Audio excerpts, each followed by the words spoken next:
Bonjour à tous. Bon, troisième semaine de confinement avec toujours ces émotions qui sont submergentes. Donc après la peur, beaucoup de colère. Moi je vois et je ressens aussi de la colère, de l'injustice. Beaucoup d'injustice. Voilà, en moi, autour de moi. Mais voilà, on doit faire avec. Donc on va essayer de le vivre au mieux. Là, je vais faire deux vidéos. La première, ça va être surtout de la théorie pour vous expliquer ce qu'on va faire pendant la deuxième. La deuxième, ce sera de la pratique, sinon ça fait des vidéos un peu trop longues. Voilà, ça va s'adresser aussi bien aux personnes qui sont confinées que aux personnes qui doivent aller travailler. Donc c'est pour ça que j'en fais deux, pour que la deuxième, vous puissiez apprendre à la faire assez rapidement, parce que quand on travaille, quand j'entends des infirmières témoigner comme quoi elles font 12 heures d'affilée, je trouve ça en même temps extraordinaire et en même temps voilà, presque injuste pour le coup. Voilà. Je me dis c'est elles qui sont au front, ces personnes-là qui sont au front et waouh, c'est toute ma gratitude et ma reconnaissance. Bravo, vraiment merci. Et donc du coup, cette fois-ci, on va travailler un petit peu à la demande de quelques personnes, plutôt sur la sophrologie. Et jusqu'à maintenant, en fait, dans nos vies, avant ce confinement, on est dans une société où on est beaucoup sur l'extérieur. On est toujours sur l'extérieur en train de donner, de prévoir, de projeter. On est sur le futur ou sur le passé, mais on n'est quasiment jamais dans le présent. On appelle ça la conscience expansive. Voilà, notre esprit est à un endroit et notre corps est à un autre. Même quand on fait la vaisselle, hein, on est pourtant en train de faire quelque chose là dans le moment présent, mais voilà, notre esprit il vagabonde à droite à gauche. Donc là, ce confinement, malgré nous, il nous amène dans le moment présent à vraiment être dans la réflexion beaucoup. Donc c'est pas toujours très agréable parce que déjà et d'une on n'a pas l'habitude et de deux on ne sait pas quoi faire avec ça. Donc voilà, toutes ces émotions, tous ces questionnements que ça nous amène, voilà, quoi faire à part aller regarder sur internet les infos et ce qui se passe, qui n'est pas toujours très reluisant, ou en tout cas qui ne nous aide pas forcément à aller mieux et à penser positivement. À part ça, on n'a pas beaucoup d'outils, donc voilà, je vais tâcher de vous transmettre autre chose que la conscience expansive, c'est-à-dire la conscience réflexive. C'est la conscience qui va nous amener à porter notre regard sur l'intérieur et non plus uniquement sur l'extérieur. Et on est dans une société où on nous a appris depuis tout petit à penser beaucoup. On pense beaucoup. Donc on utilise environ entre 70 et 80% de notre énergie vitale là-haut, dans notre tête. Donc ça veut dire que notre corps, il lui reste plus que 20 ou 30% d'énergie d'attention. Et cette énergie va être utilisée notamment pour la digestion.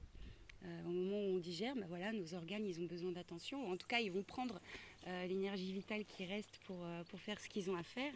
Et puis voilà, quand on a des émotions, quand on est avec quelqu'un et que ça nous touche et qu'on est vraiment dans ce moment présent, là, à ce moment-là, on va avoir un petit peu plus d'attention sur le corps. Mais sinon, le reste du temps, notre corps, il est coupé. Hein. Moi, je dis souvent, on est dans notre bocal là-haut. Et puis ici, bon, à part si ça nous fait mal, et on n'y prête pas plus attention que ça. Donc, voilà, comme je disais dans d'autres vidéos, le corps a vraiment besoin de crier pour qu'on y... Voilà, pour qu'on se dise, tiens, il y a autre chose que mon esprit. Donc là, aujourd'hui, on va faire une sophro, ce qu'on appelle sophro de base. Donc c'est vraiment la première technique qu'on utilise en sophrologie et qui va nous permettre de se réapproprier notre corps et puis de le détendre, mais dans toute sa globalité. Donc c'est très très simple, c'est à base de respiration. Moi je vais vous guider tout le long. Donc là simplement je vous montre comment on fait et dans la deuxième vidéo on le fera ensemble, si vous avez envie bien évidemment. Donc on va amener notre attention au niveau de notre crâne au début. Donc je vais vous parler de votre crâne, ensuite le visage Et on va faire une inspiration. On va d'abord amener de la tension dessus. Ensuite, on fera une respiration, une inspiration en faisant... Et puis, on va contracter. Voilà. Sur l'apnée, on va contracter toute cette partie. Et puis, sur l'expire, on va relâcher et on observera ce qui se passe. Ensuite, ça va être ce qu'on appelle le deuxième système, cou, nuque, le dessus des épaules, le dessus des bras, des avant-bras, jusqu'au bout des doigts. Donc pareil, attention, voilà, vous verrez, vous suivrez pendant l'exercice. Ensuite, ce sera respiration, donc j'inspire et je contracte uniquement cette partie-là et je relâche. Ensuite, troisième système, ce sera tout le thorax, donc le devant, vraiment le haut, hein, le devant et puis derrière, le haut du dos, le dessous des bras, jusqu'à la paume des mains, jusqu'au bout des doigts aussi. On amènera notre attention dessus et ensuite on inspire, on retient, on contracte uniquement cette partie-là, on expire, on relâche et on observe. Ensuite, quatrième système, ça va être la ceinture abdominale, donc pareil, jusque dans le dos, jusqu'au niveau de la colonne. Voilà, on amène la tension, inspire, contracte, expire, relâche.